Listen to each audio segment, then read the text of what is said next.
Hello children, welcome to my YouTube channel. Today we are going to learn EVS 1 chapter Water for Every Household. Part 2 Water Tanks at a Height.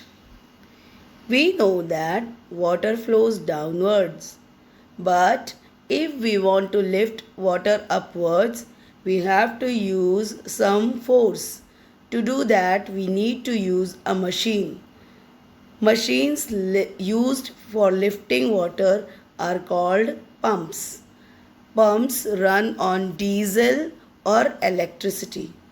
Before electricity was discovered, it was not possible to raise water to very great heights, but electric pumps can help us to do so. Hence, water can be filled in tanks at a height, water towers, and supplied from there to towns and cities.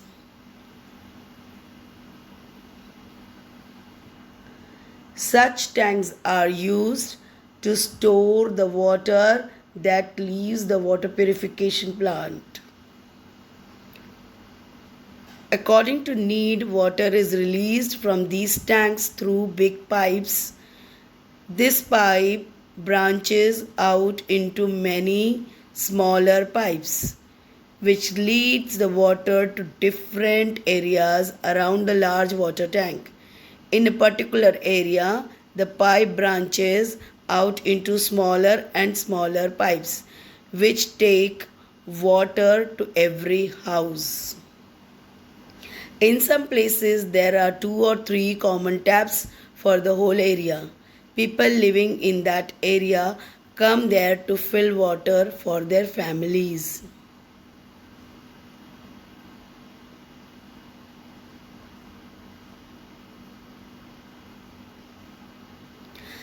Do you know human beings cannot live without water?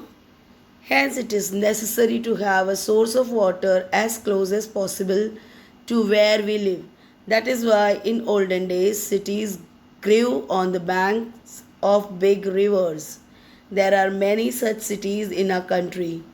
Delhi is the capital of our country. It is situated on the banks of the river Yamuna in North India.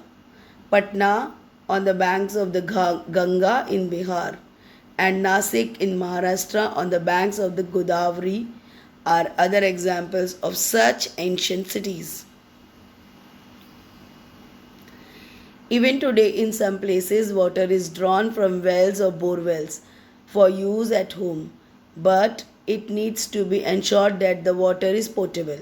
If it is not, then it should be boiled for the purpose of drinking, so that it will not endanger our health.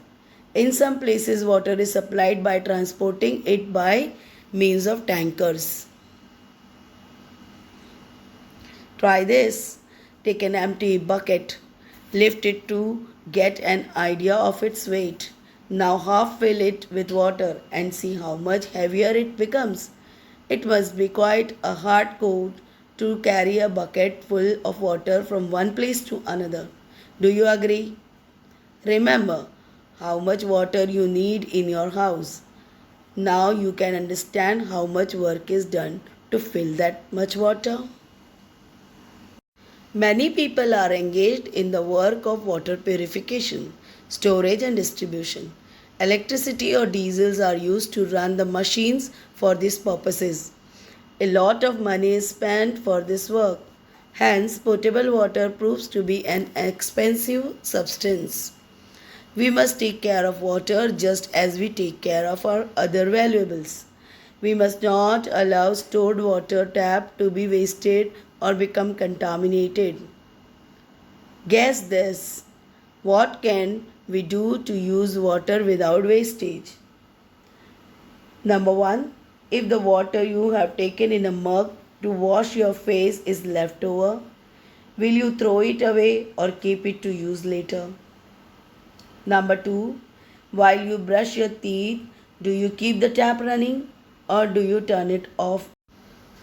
Do you throw away the water used for washing vegetables, fruits, etc., or do you water your plant with it? When rinsing things under a tap, do you turn it on fully or just enough?